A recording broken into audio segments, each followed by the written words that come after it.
Hey guys, welcome to Abia channel. So today aku nak unboxing satu barang Barang baik ke tak baik, tapi bagi aku baik lah. Sebab benda ni perlu untuk kita gunakan bila berlaku suatu kemalangan ke apa. Ni aku beli panggil apa? CarPlay ataupun Android Auto Screen. Ini boleh pasang dekat aku punya MT-09.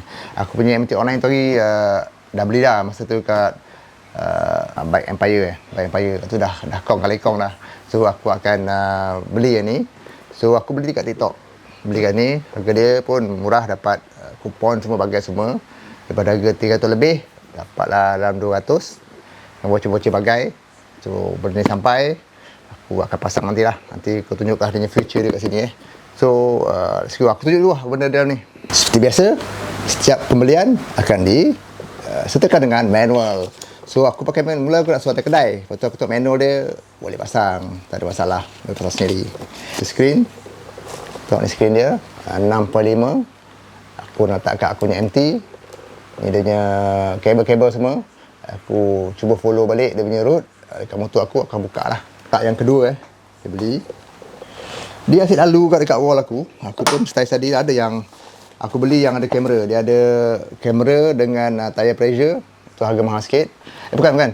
Dia ada display je. Kau nak beli CarPlay kan, kau nak macam kita kereta lah. Ada CarPlay kan, ada Android, kau boleh tengok mana-mana kau ada Waze, telefon semua. Function dia exactly semua sama. Aku tunjuk. Ni connection dia. Ni akan connect dengan bateri dia. Fokus. Okey, ini kalau ada kau nak Waze, ni kau ambil gambar, kau ambil telefon. Ni kalau kau nak sambung direct dengan power bank ke apa dia, kalau kau punya motor kau ada USB, kau cocok je. Biasalah, beli holder dia nanti. Dan juga yang terakhir, kamera depan dan belakang kam Ni juga lah. Kau follow je wire-wire dia. Dia akan jadi macam ni. Jadi macam ni. Tahu kau terkeluarkan lah, kau cucuk kan. Ni cucuk. Kalau kau motor kau ada USB, kau cucuk kau ni lah. Tunggu tak keluar lagi. Ni. Dia keluar. Dah. So dia akan keluar basic lah. So kalau kau connect dengan handphone kau, baru dia keluar So aku connect dengan handphone aku pula. Contoh. Sekejap Okey, aku dah kau Bluetooth tethering dengan dia dekat ni, automatic lah. Kau cari benda ni, ada kod dia. Nanti dia ajar lah kat manual tu ada. Ni. Yang ada kat sini. Dia akan display kat motor kau. Kalau benda yang ada kat handphone, dia akan ada. Swipe. So, kalau dah selesai, tak ada masalah. Kalau ada apa-apa lagi yang terlintas nanti, saya sedia bantu. Buat masa ini, jaga diri dan semoga sukses dengan semua perancangan anda. ChatGPT jawab. Bapak dekat handphone aku. Listening. N. Tak mau cukup dengan ChatGPT. Sembang dengan ChatGPT, aku dah tekan tadi. Aku lupa nak cakap. Satu lagi, dia ada connection dengan kau punya Bluetooth dengan helmet tu lah. Kalau kado ke apa, dia terus kau boleh connectkan dia sekali. Kau bercakap dalam kau punya kado tu, kau boleh tengok kat sini bagi arahan apa-apa. Dia macam CarPlay biasa lah.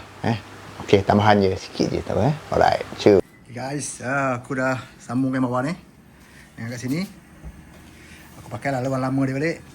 Ini masuk bateri, ini switch lah, switch motor. Tak sambungkan direct, takut dia terus start. Connect lah So kau baca indikator dia. Untuk kamera belakang pakai HD2. Ini HD2.